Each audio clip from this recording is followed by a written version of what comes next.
did win their game, and they won a home opener, which is something that they've done like two times out of the past almost 24. It's been very dismal for home openers since they have been back since 1999. So I'm kind of excited about that, and I got my guest co-host with me, Mr. Marshawn Powers. Marshawn, how are you doing today, sir? I'm doing good, man. I'm just like you. I'm enjoying this Victory Monday. Had a very I had a very up and down weekend, and that Browns win definitely made it better. Made my weekend a lot better. So, I'm not usually here on Mondays, but after a solid Browns win, you called me, you needed me, and I'm here, so I'm ready. I appreciate you, man. It's kind of like I just put that S out there, or that bat signal, like I need some Yeah. help because Cleveland Kate is traveling right now. So Cleveland Kate can't join the show right now because she is on the way to, I believe, Las Vegas for work. So Okay. unfortunately, we have grown people jobs, and that's okay. We do what we love to do, and sometimes duty calls. So I'm happy that you can be here with me today. But I'm excited yesterday because the Cleveland Browns got that victory, and it was a pretty great victory. And one of the things that I'm excited about is that it took place. Marshawn, can you hear me, sir? Yeah, I can still hear you. Okay. One of the things that I'm excited about is that this win took place, and it had been so long since we had been able to get a win as a home opener. Can you tell a little bit about your thoughts about that home opening win when it's something that we hadn't been able to obtain for a long time? Well, honestly, man, it was a good win, but it wasn't a complete win. I consider the first half of it to be more of the Texans winning that half, and then the second half, Stefanski gave the boys a good pep talk in the locker room, and they came out and all hell broke loose is what I like to call it because you seen power runs by Nick Chubb and Kareem Hunt. Demetric Felton got some love, and he scored an amazing touchdown. And we also saw a rookie Delpit who came in, and gave a hell of a tackle, gave a good sack, to strip the ball from Davis Mills and give us a solid win. Today is one of those days in which we won, but it felt like we lost. I think that's the way that a lot of people are kind of feeling like in the city of Yeah, Cleveland, where there's nothing really to be happy about. There yeah, was a lot of injuries that took place in yesterday's game, but one of the injuries that's most significant is the injury yeah. that took place to Jarvis Landry. So right now, Jarvis is week to week with an MCL sprain. So we're going to hope that he, heals as quickly as he possibly can. Because one of the things is that while Odell being out, Jarvis's injury might not have any bearing on um, Odell coming back might not have any bearing on whether or not Jarvis is going to be out. So that's Right. something that's pretty important. That right now Cleveland is waiting with bated breath because Jarvis is one of our leaders. He's one of our offensive leaders, even though he pretty much got hurt on the first possession yesterday. But you could just see it in the faces and also in the voices of the people on this team how important Jarvis is to this team. Absolutely. Jarvis, he may not put up the 1,500, 1,400 yards that, you'll see from DK Metcalf, Julio Jones, but Jarvis does a lot. He's a Swiss Army knife. You could put him out there as your wildcat quarterback. You could put him out there to do some trickery out the backfield. And most importantly, Jarvis is a vocal leader. I mean, I got to give him credit. Jarvis was one of the first players to believe in the movement when he was traded here to what a lot of teams used to call it was Siberia. So, I mean, I hope Jarvis comes back soon. But with that being said, we're gonna get back his boy Odell, and I think it's a blessing in disguise, Rachel, because what's one thing that Baker always never had, and he never had solid chemistry with Odell. So I think this honestly gives Baker that chance to get solid chemistry with Odell. Jarvis is out there. He's still gonna be on the field coaching him up. Not in passing. When Jarvis comes back, it's business as usual. So I think it's a solid thing. I think it gives Baker a chance to get some chemistry with not only Jarvis but Schwartz, Hollywood, DPJ, and then it also gives like I said, it also gives Jarvis a chance just to sit back, get back 100% healthy, and like you say, as business as usual, get back to this Super Bowl run. What do you think the offense looked like yesterday? Because to me, the offense did not look as fluid as it was for Kansas City. It looked like to me this offense prepared all summer or since the last day of the season last year, when, well, not last year but this year when they lost to Kansas City. It seems like all they did was prepare for Kansas City, and then after that, I don't know what's going on, because the team that came out yesterday did not look as crisp. They did not look as precise as a team that came out on Sunday against the Kansas City Chiefs. What do you think about that comparison to you? Yeah. Honestly, I hate to be that guy, but it might one or two things. Either A, be they need time, probably maybe no preseason. They really didn't play preseason. That's what I really think it is. I don't think it's one or two things. I think A, they felt like, hey, last year we didn't really need preseason, so we're going to go without it. We're going to stick with the plan as usual to not have any preseason games this year. And it might have bit them in the butt, because Kansas City played preseason and they got their continuity is flowing just as usual. So I think maybe if we would have played the team, one game, maybe a half a game, we wouldn't be going through these problems of trying to find continuity, trying to find, some chemistry the second game in when their team's already out there that has some chemistry going on. So I think honestly it has something to do with playing. I mean the preseason, and then we got a lot of new rotating bodies, new pieces, new people who are trying to find a role. Everybody, even though we got a lot of star players on this team, everybody's not going to be a star. Everybody's not going to get star numbers. So what I think now is everybody's just trying to adapt to a role, figure out, okay, who's going to be the X, who's going to be the Y, who's going to be the Z, who's going to be, how many touches is Kareem going to get, how many touches is Felton going to get, how many touches is Chubb going to get. So I think honestly, it's a mixture of, just trying to find chemistry and trying to find roles right now early. I'll tell you this, they ain't got too much longer to justify the roles. I give them about 2 more weeks before, now it's like, all right, I need to see them Browns that everybody has been putting on paper as the presumptive AFC North champions. Yeah, I'm thinking I feel like the chemistry is there, but this team is kind of struggling to put it together. And Right. one of the reasons why that interception took place is because Anthony Schwartz stopped his route running. Like, why would you stop running your route? That doesn't make any sense to me. So fine tuning some of those skills, and right now, you're going to have to go down into your depth chart. So you're going to have DPJ be your receiver and Hollywood Higgins, and then Anthony Absolutely. Schwartz. I think you can switch around that depth chart because based on experience and things like that. Because right now Absolutely. you're in the easiest part of your schedule because all it's going to do is get tougher. And I'm sorry, but they were supposed to blow out the Texans. It was not supposed to be as close as it was. And then once Davis Mills came in, it definitely was not supposed to be as close as it was. They were supposed to blow that team away. But my concern will continue to be defense, and I don't want to get to them just yet. But Right. how did you think that Baker looked as a quarterback yesterday? I think Baker looked amazing, to be able to, come back after being kind of crushed because, Schwartz stopped. That's one of the things I absolutely hate is when a receiver stops on a route, but it was a rookie mistake. But I think outside of that, because if it caused Baker to throw a pick, I think Baker looked sharp. 17 to 19, was that 90% passing yard? He's leading the NFL in completion rate right now. So this is the Baker that I want to see. The Baker that's playing through injuries. That shoulder. I mean, when he landed on his left shoulder yesterday, any other quarterback would have been down. Let that have been any other quarterback that's not as durable as Baker. They wouldn't have returned yesterday. Hence, Tyrod Taylor with a hamstring injury.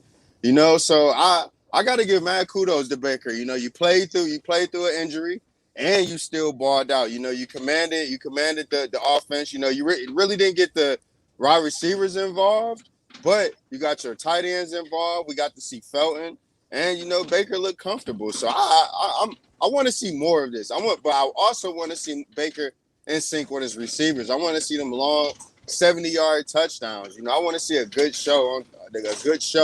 So I mean, if we continue to see this from Baker, hey man, we might got us a Pro Bowler this year because I mean he's coming out with his hair on fire, guns blazing. Well, let me read the yards to you because it looks like the Texans had more pass yards than the Browns had. And the Texans had 220 yards passing. The Browns had 199. Then they had the Texans had 82 yards rushing, and the Browns had 156 yards rushing. And then the total yardage was 302 yards to 355. And Baker went 19 for 21 for 213 yards with one touchdown, one interception. Tyrod Taylor was balling out, and Yeah, obviously there was a little extra incentive for Tyrod Taylor because of everything that had happened when he was here and how he kind of ended up leaving town. yeah, So Tyrod went 10 for 11, 125 for one touchdown, and then Davis Mills came in and went 8 for 18 with 102 yards passing, one TD, one interception. So the Cleveland Browns and their offense, I really don't have any concerns about it. I just want it to look like it did against Kansas City, and if that offense looks like it does against Kansas City, they're always going to win to me. Unless they make mistakes like they did against Kansas City and shoot their own selves in the foot. If that offense can run, hum, and bring it like it did in that game, they'll be fine. But you started to see little chinks in armor when passes weren't connected and routes weren't being ran correctly. One of the things that obviously will stand the test of time is our running game. I feel as if Kareem should have been used a little bit more. He got a little bit more action than it appears that he got in the game against Kansas City. It seems like he was more or less used in specialty situations where yeah. in this game he was used a little bit more because at first Nick Chubb was having trouble. It looks like, the Texans stuffed the box. They were prepared for the run. They had a chance to watch the tape against Kansas City and they were ready for that. And at first Nick Chubb wasn't getting anything. But you kept on running the ball, and that opened up for play action pass and things like that. But at first they weren't doing anything with the running game. And then you got Kareem in there and he was able to pick up some yardage for you. And then I think that's one of the things that turned the tide. What do you think about how that running game was at first? I honestly felt like it was a little stagnant at first, because I mean, first quarter is always that fill out, but like you say, second quarter, third quarter, that's when you started to see the run game come alive. I agree with you. I would have loved to see Hub. I call him Hub. Chubb with more than 11 carries, but I mean, hey, with 8 yards a carry, 11 carries, 95 yards, and a touchdown. Man, I felt like that was a solid day. But I would love to see Chubb get 20 carries, man. Like the Browns, there's a stat going around. The Browns have an undefeated. If I'm not either undefeated record, they only lost one game when Chubb has 20 plus carries. If you give Chubb 20 plus carries, you give Kareem about 13 to 15.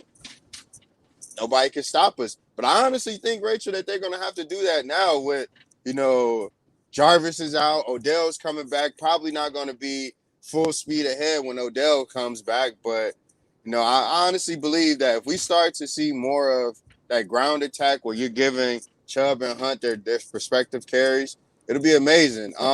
One thing I do want to see is how do they integrate Dearness Johnson in this, because I feel like Dearness Johnson is a lost cause.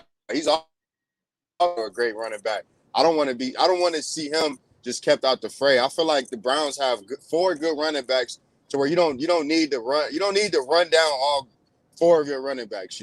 Give some of them a little break. See where it goes. Maybe against a team like Detroit, you don't run all of them you don't run them 40 times a game. You may do this 11 carries, but against teams that matter, against the Baltimores, against the Pittsburghs, you have to give them 20 yards a carry. But that's your question. I don't think the run game is the problem. Me, it's more so the pass game, getting in sync with them receivers. Okay. We're going to have to take our break right quick. We're going to be right back. You're listening to Her in the Huddle on WOVU 95.9 FM. We will be right back. Can you believe it's that time again? Fall is on its way.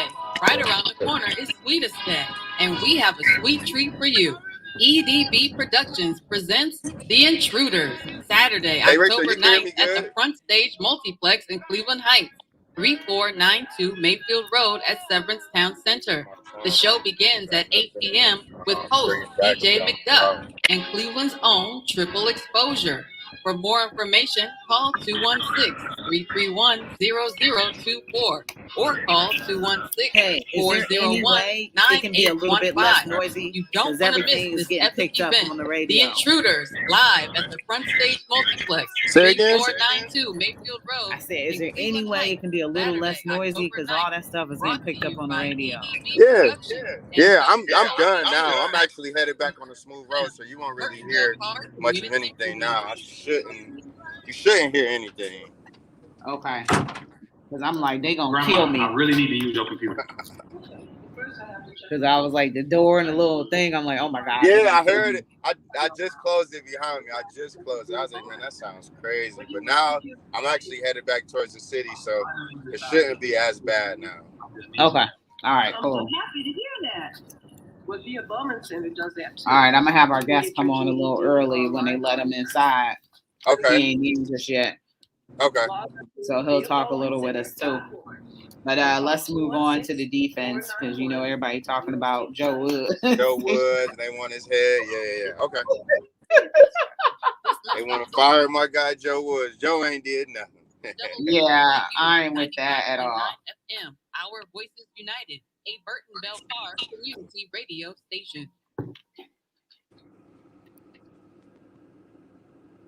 Welcome back to Her in the Huddle with Rachel Hill, the First Lady of Sports.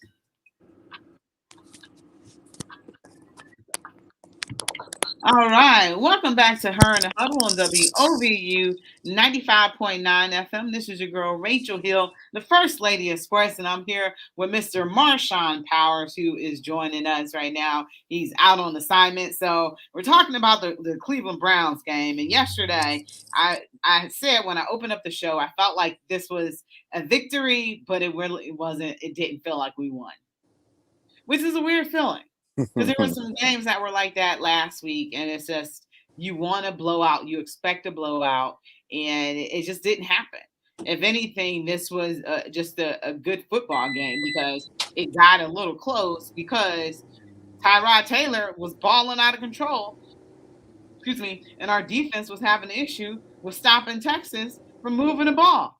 Texas was kind of moving the ball at will, and one thing that I said that I'm just going to have to understand about this season is you are going to be able to get whatever you want across the middle against the Browns.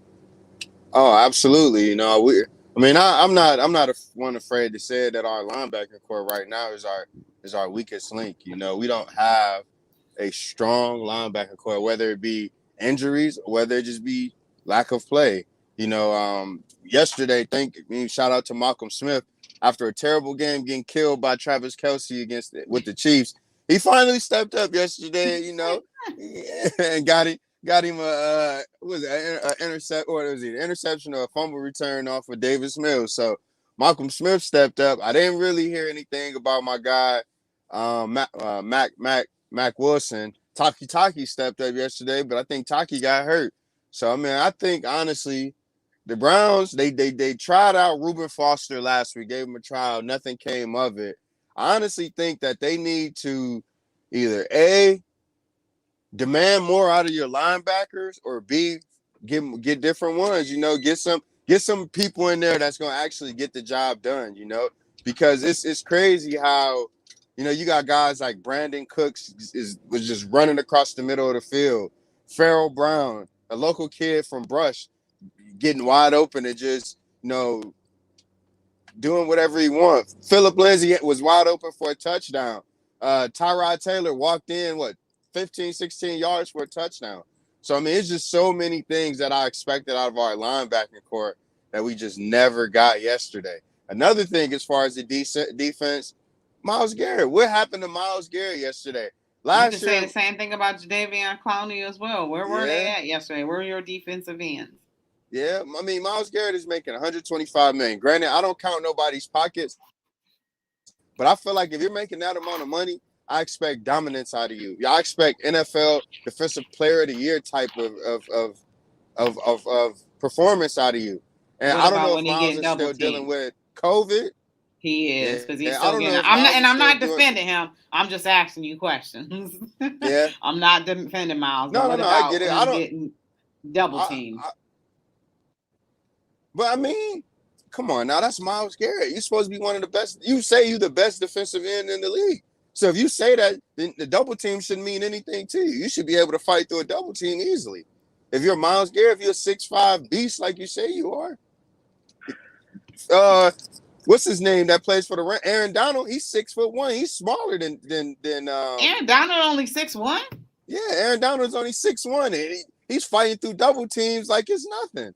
So Oh if my he could do God. that, then there's no reason that I should believe 6'4", 265-pound Miles 6'5". Garrett, 6'5", 265 Miles Garrett should not be able to fight through a double team. Jadeveon Clowney, I think Jadeveon his play is going to feed off of Miles' play. If Miles is having a dominant game, I guarantee we see Jadeveon. But if I don't expect Jadeveon to just go out there and outperform Miles and have a more dominant game, put up like a Chandler Jones 5-sack type of game. I just don't expect that out of Jadeveon. Yeah, I think that they only combined for 1 sack yesterday. Yeah, 1 sack. So I mean, I need to see more out of this defensive line that Sports Illustrated, ESPN, all of the above, ranked as top 3 defensive. I need to see a dominant game. I need to see. God, I pray we face Andy Dalton on Sunday because I want to see a 6-sack game on Andy Dalton. And I don't really like to, put those things out there, but I need to see a dominant game from Andy Dalton. I mean, Are you from trying the to kill defensive Andy line Dalton right now? versus Because Andy I don't Dalton. know how much more he can Yeah, take. because I don't know how much more Andy Dalton can take at this point. Yeah, I'm not trying to kill him, but I'm trying to get him off the field so I can see Justin Fields. I mean, are you sure I you am want trying to do Justin that. Fields carving up this defense? Because I believe he can. No, I don't want him I to believe carve he up the can. I don't want him to I carve believe up the he can. defense, but I want him to play. I would love I to see what Justin Fields could he do can against play this the Browns game after defense. ours, but I'm not ready to see Justin Fields against our defense right now because one of the things we talked about before the season started was, what can we expect out of this defense? You got 9 new faces and they need that time to gel together. Preseason isn't it? You got a lot of new faces to the organization.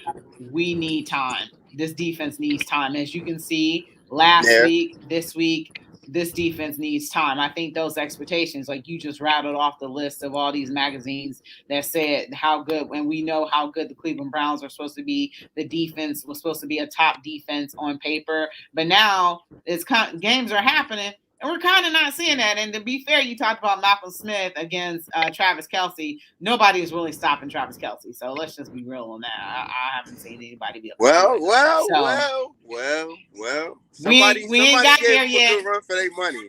We ain't got there just Somebody yet. gave a good run for their money, but we can talk about that in a little bit. Yeah, we gonna get to that. But right now, we got our student reporter with us, Mr. Caleb Blake, who is a rising sophomore at The Ohio State University. He's gonna be talking some Ohio State with us, but also is going to be talking a little NFL football with us. And Caleb, you just came on, but I know you were listening a little bit. And what are you thinking about this Cleveland Browns defense? What does it look like to you? Is my mic all good? You guys can hear me all right? Yeah, we can hear you fine. All right, yeah. So y'all hit on some good points. We didn't get a lot of great pressure this weekend from, Miles and Jadeveon. Obviously, you want to see more than 1 sack after the game.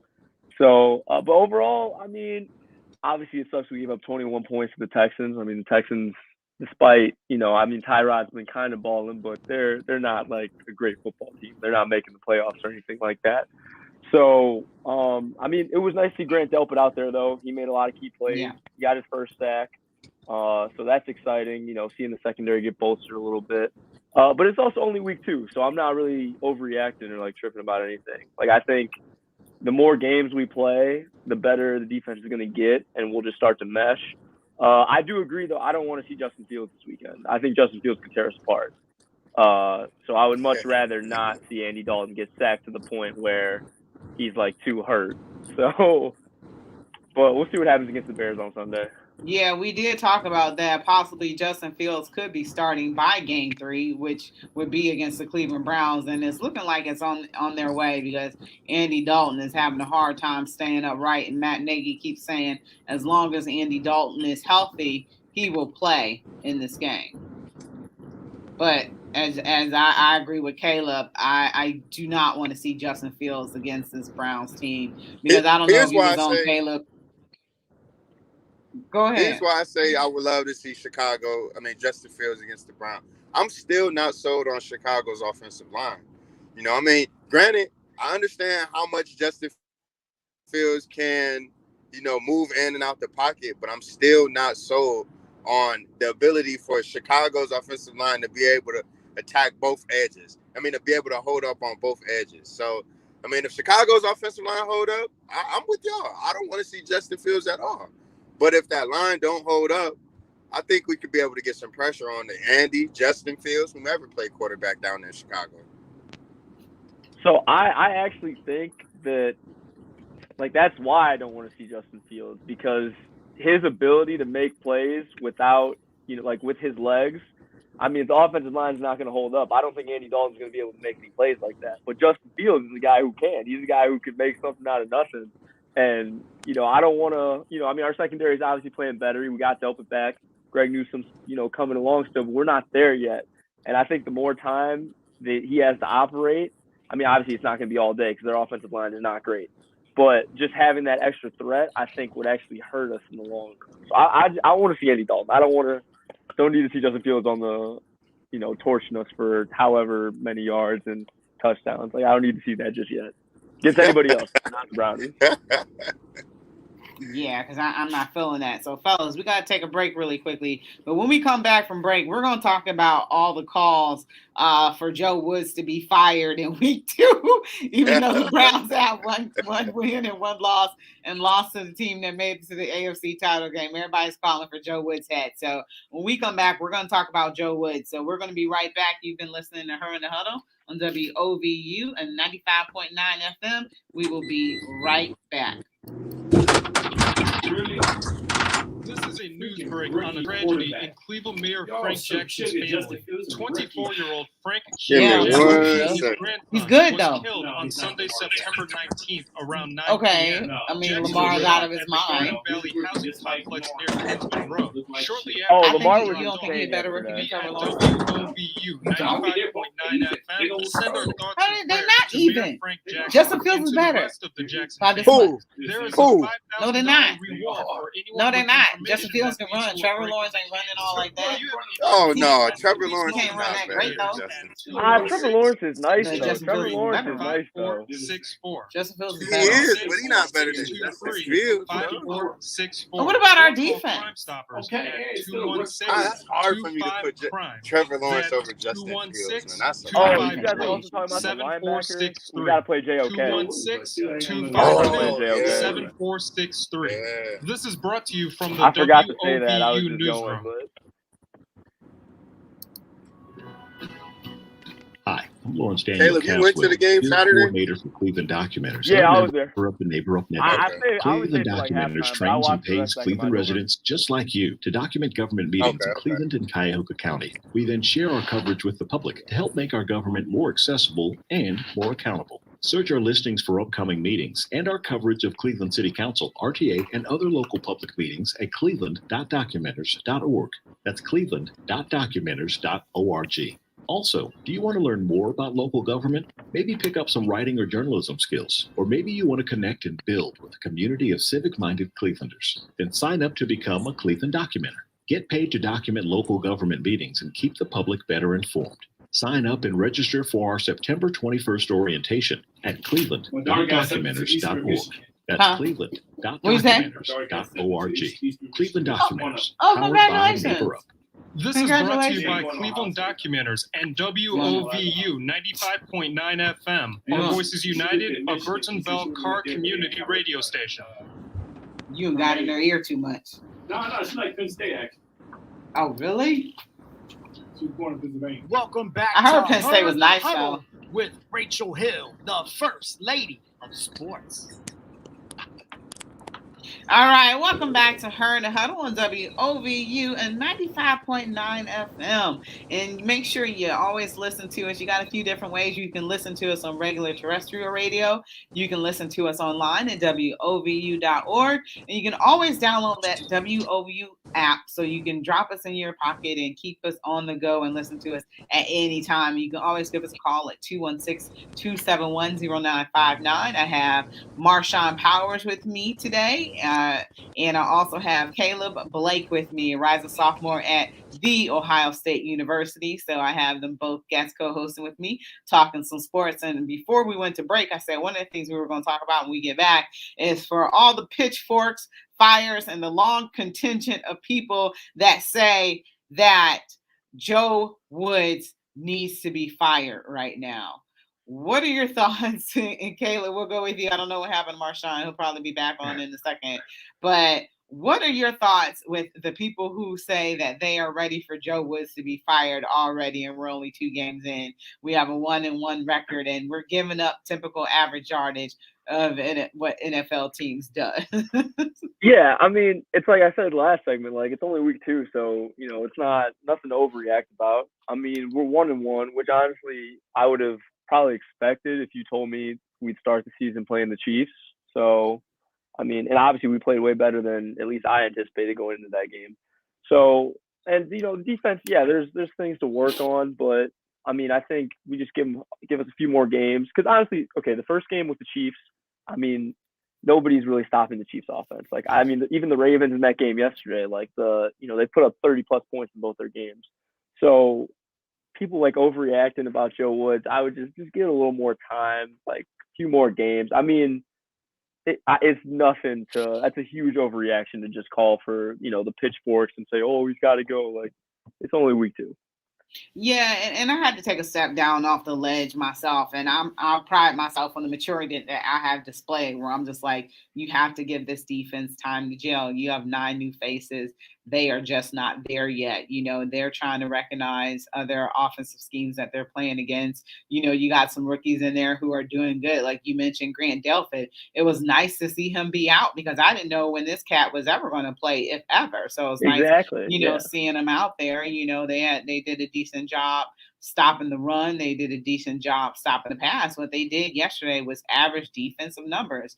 They didn't really make any huge mistakes or anything like that. So, I mean, they gave up what they gave up. And Tyrod Taylor, unfortunately, he was pretty good on his legs and he was able to get to the end zone untouched, and Texas was moving the ball, but it's still an NFL team. So, teams are going to be able to move the ball no matter how bad they are.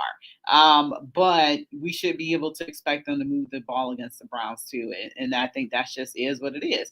Obviously the point of the game is not to have the other team score more points than yours. So if you know what I'm saying, it's very, very simple. Yeah. So if you stop them from doing that, a win is a win is a win. Yes, we wanted a blowout win, 21-31. That's a 2-possession game. But you know what? At this point, I will take it while this defense is trying to figure itself out. So I think people just need to chill with the fire of Joe Woods. They're overreacting and, playing Monday morning quarterback and just chill out because we are not there yet. I can see it, we're giving up 400 yards and, quarterbacks are just going crazy. Even Patrick Mahomes, I mean, the 75-yard pass play, it was still an unreal play and it was a broken play. It wasn't a designed play. This was a broken play. So it wasn't like, unfortunately, yes, Travis Kelce was getting some huge chunk yards and Tyreek Hill. But right now, as we said, that's the best tight end in the game and that's the best receiver. So they're going to get their numbers. But the Browns had every opportunity to win that game. They were in that game and it's on them for losing that game. So, I mean, I can't blame Joe Woods for that. And I don't think Kevin Stefanski is really blaming him that much either. Yeah, I agree. I mean, like I said, like 30. If you told me that we would go into week 1, 33-29 with the Chiefs, and honestly, I think the biggest question going into the season anyway was, is Baker finally going to live up to the hype? Like, is Baker going to be okay? And to this point in the season, I mean, you guys touched on this earlier too, but I mean, he's been great. Obviously leading the league in completion percentage, and he's second in the league in yards per attempt. The defense is honestly the least of, I wouldn't say the least of my worries, but it's not.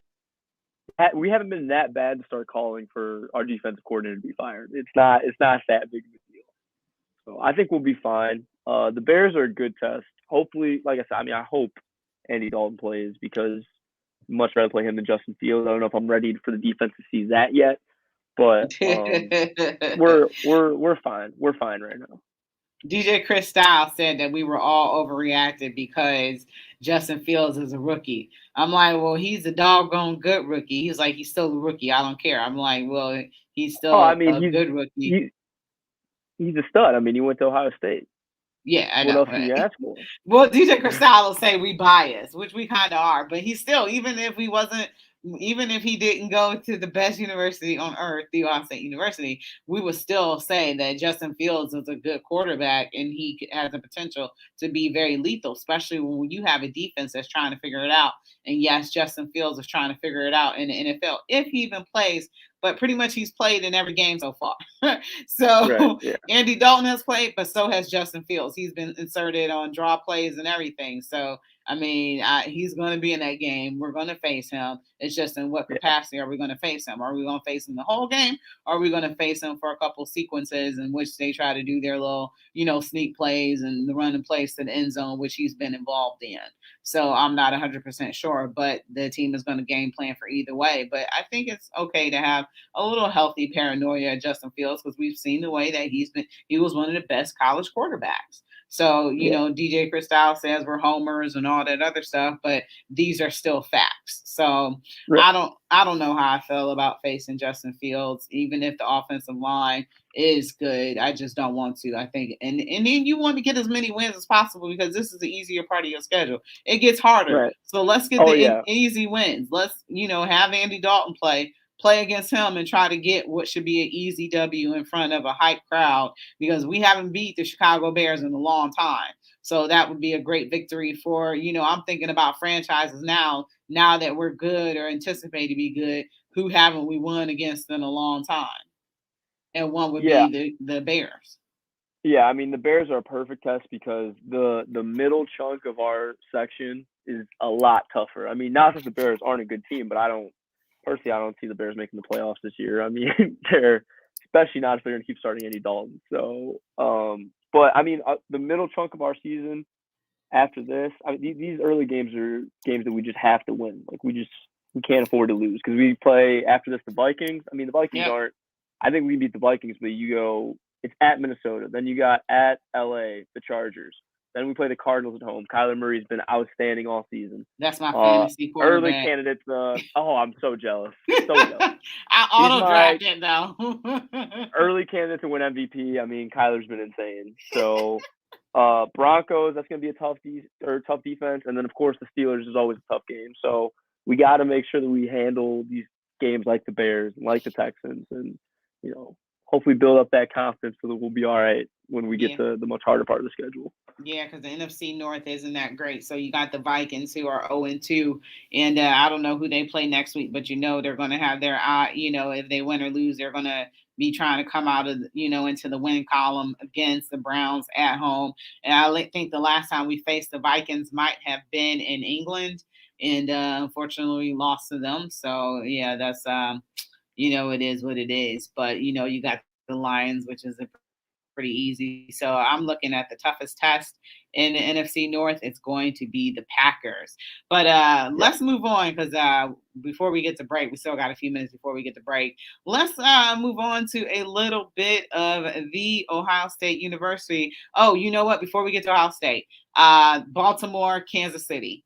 That game last night, you only caught the second half. I watched the whole game, but pretty much it got lit in the second half.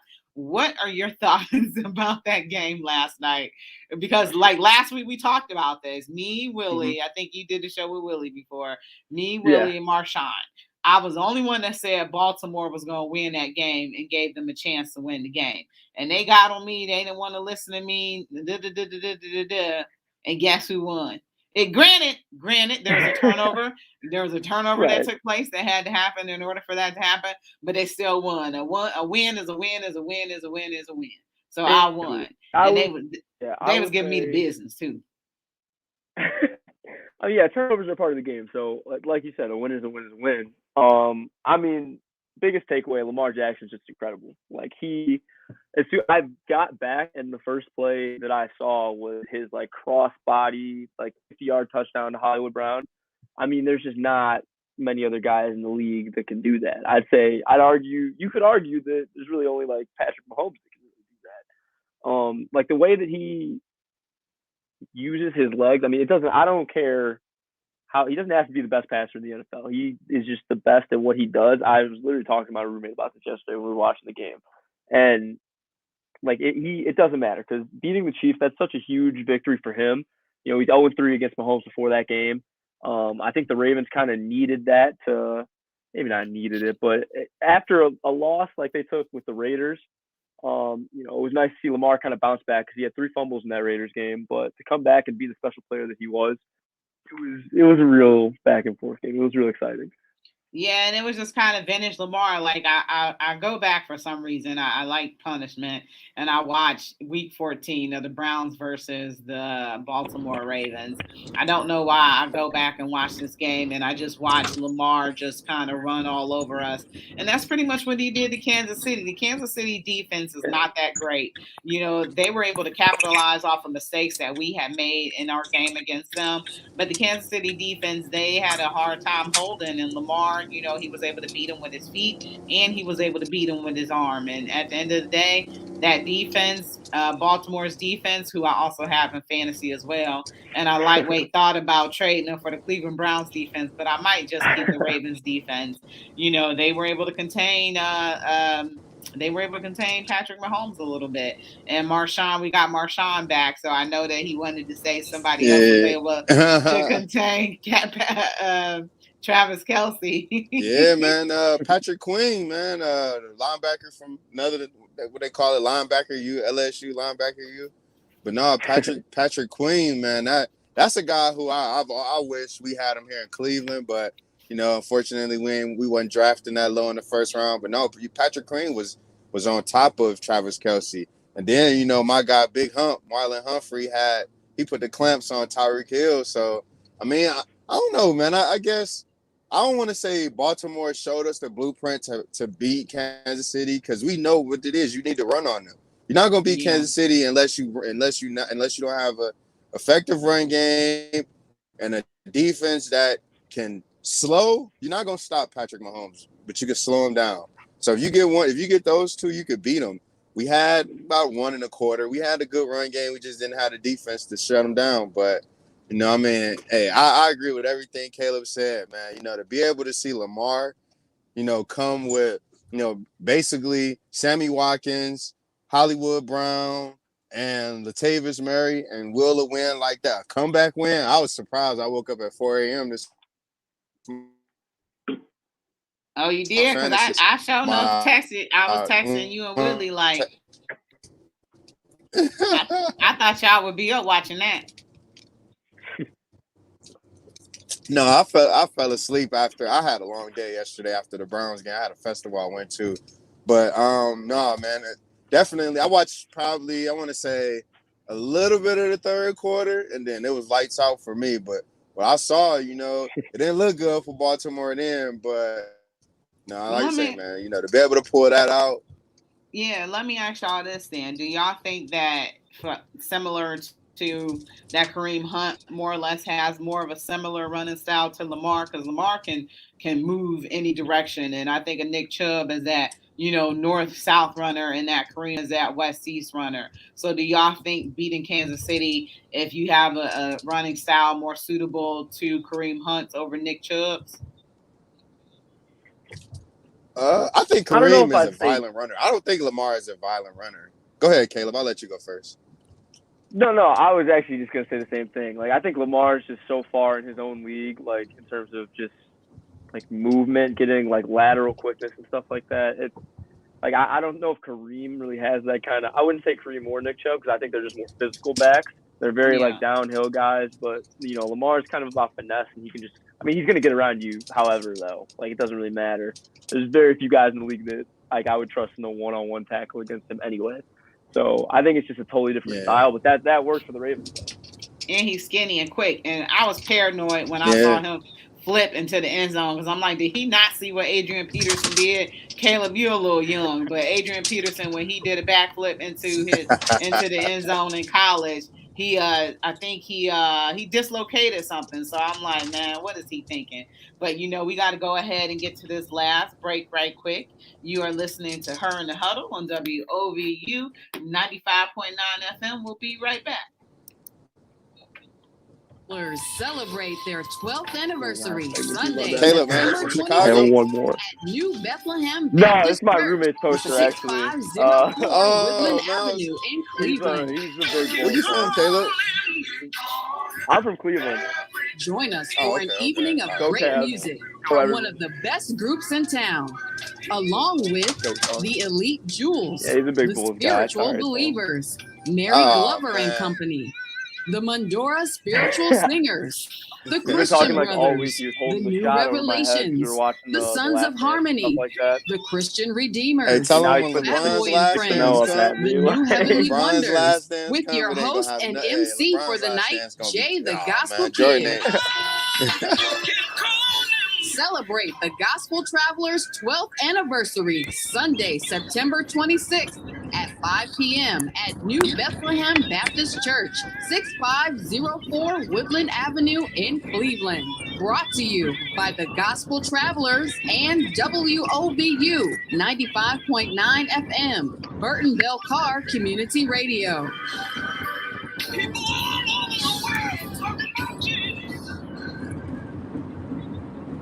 What I would say to you is that I see you. I know what it feels like to carry stress, pain, to feel alone, that you're in this alone. But know and understand that I see you. And at the end of the day, it is okay to not be okay. This message of hope is from the Alcohol, Drug, Addiction, and Mental Health Services Board of Cuyahoga County, the Suicide Prevention Coalition, and WOVU 95.9 FM. Our Voices United, a Burton Bell Carr community radio station. Welcome back to Her in the Huddle with Rachel.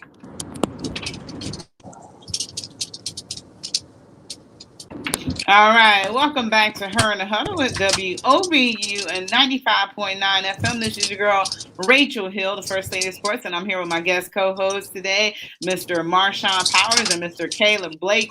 And you know what? When we start talking about the Browns, time just runs away. We got about 10 minutes left in our show, so let's just go ahead and get to Ohio State. But at the end of the day, the game against Kansas City and Baltimore is very, very exciting. And I never root for Baltimore, but the Chiefs are now the team that I absolutely hate, so I always got to root against them. So I rooted for Baltimore right now, and all the teams in the AFC North are all 1-1, so that is interesting. All right, Caleb, so you were at the game against the Golden Hurricane. I don't understand why it doesn't have an S on the end. It's just one hurricane. But can you give us your observations about the game and about Ohio State in general? Because right now there's a lot of talk against CJ Stroud. So give us your observations about what you observed at the game on Saturday. Yeah, so I'm not gonna lie. Well, the biggest thing with Ohio State football right now is just realizing, we talked about Justin Fields earlier, and we were just so blessed to have him as our QB1. Like, not that CJ Stroud, CJ's played all right. I mean, he's a young quarterback. I'm not, calling for his head or anything, because we're 2-1. Obviously, that's not great by our standards. We should have beat Oregon, but yeah, there's a lot of questions in the air right now. I mean, the defense is the biggest problem. It's the biggest thing that needs work right now. Even giving up 21 points to Tulsa is too much. Like, they're just not even close to on our level.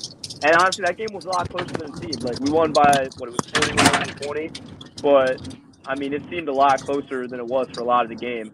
And that pick six at the end was kind of what, made it seem a little bit prettier. But, I mean, I'm hoping that CJ can figure this out. I'm hoping Coach Day can, get a nice plan going. Because we can't afford to lose another game. We have to beat Penn State. Luckily, that's a home game on Halloween weekend. So hopefully, we'll be there and be able to give you guys a little update after that. But yeah, I mean, I would say it's a little panicked right now. I'm not gonna lie. You Well, should you be. You should be. Because listen, the best team in the Big Ten right now is 3-0. That's all I'm gonna say. But I'm gonna let you go, Rachel. What team would that be? What team would that be? Rachel know who this team oh is. God, Marshawn is currently a student at the University of Maryland. The best team in the Big Ten right now is 3-0. What's Maryland's mascot again? A terrapin. It's a With turtle. It's a turtle. Listen, All Caleb. Okay. I'm gonna tell you this. I'm gonna be honest. I'm gonna put all my Maryland bias to the side right now. Here's my biggest thing that I had. My biggest question that I had with CJ Stroud: accuracy. He had Chris Olave on a wide open. I think it was a post move to the back of the end zone. In the first quarter. No, and I remember he that play overthrew him. Like it wasn't even close, man. I know the accuracy. The accuracy is a big problem right now. I mean, I'm not like I said, CJ's a young quarterback. I mean, you're always gonna go through struggles. That's why I'm saying we were so blessed to have Justin Fields because he is that guy. And I think that's something to keep in mind is like CJ Stroud's not Justin Fields. I mean, there's not a lot of people that are, but I mean, accuracy is definitely his biggest problem right now. I hope that he can fix that because if not, I mean, like if we lose another game, then I mean the season's over. Like we're already kind of on the brink of extinction right now. I mean, 2-1 is just not something that we've been used to in the regular season recently. So hopefully he can figure it out. If not, I mean, I wouldn't mind seeing like Kyle McCord. I've heard that he still looks really good in practice. I wouldn't mind seeing Quinn Ewers. I mean, throw him in early, just put him in the fire. You can't pull CJ out. You got to give him an opportunity. I'm not calling for it either. Here's what I think. I'm not calling for it either. Here's what I think this situation is going. A lot of people are though. I've been calling this situation for a while. You got a guy sitting on the bench right now that came out of high school that's getting paid $1.4 million. Y'all remember what happened with the whole situation that happened with Trevor Lawrence and Clemson when you had I forget the guy's name. He transferred to like Missouri or somewhere after that. It's going to get to a point where Ohio State, you're going to have to play Quinn Ewers. So I hope it doesn't come at the price of you losing CJ Stroud this year. I think CJ Stroud is a good player. I honestly don't think Ohio State's problems is really the offense. It's mainly the defense, But with that being said, it doesn't look good that the defense is struggling. Then you got a quarterback who's not – you got to be almost perfect, in order to bypass all those other problems that we're seeing with Ohio State. So, I mean – I don't know, man. I this is one of those problems where I feel like, Caleb, have you ever heard of the term over recruited? I think Ryan Day to an extent that's right. Ryan Day over recruited, on offense. At quarterback, Yeah, but at defense, DJ Cristal says that they're okay on defense, but you can tell that there's a little lull, especially this recruiting class. Because your best dogs would be out there, and your dogs right now, they aren't that great. So that's one of the issues. I mean, definitely don't look great. I would say, defense recruiting is going to be a big focus in the off season. Go ahead, Caleb. I'm sorry. Do you think we'll see? This is the last we'll see of defensive coordinator Chris Coons? Absolutely. I think that if Kerry Coombs, do you think this is the last year we'll see Kerry Coombs on the Buckeyes? If we don't make the playoff, if we don't make the playoff for sure. Because I just think we're so used to expecting excellence at this point. It's like, and it seems like Ryan Day really doesn't have a tolerance for. This was his first regular season game he's ever lost against. Well, I guess last week against Oregon, but I feel like he's not gonna be all right with us just being average. Like the best teams. In order to compete for a national championship, like that's why Alabama is in the college football playoff every year, and there's no question about it because they consistently have like a top 10 defense. They're always great on the defensive side of the ball.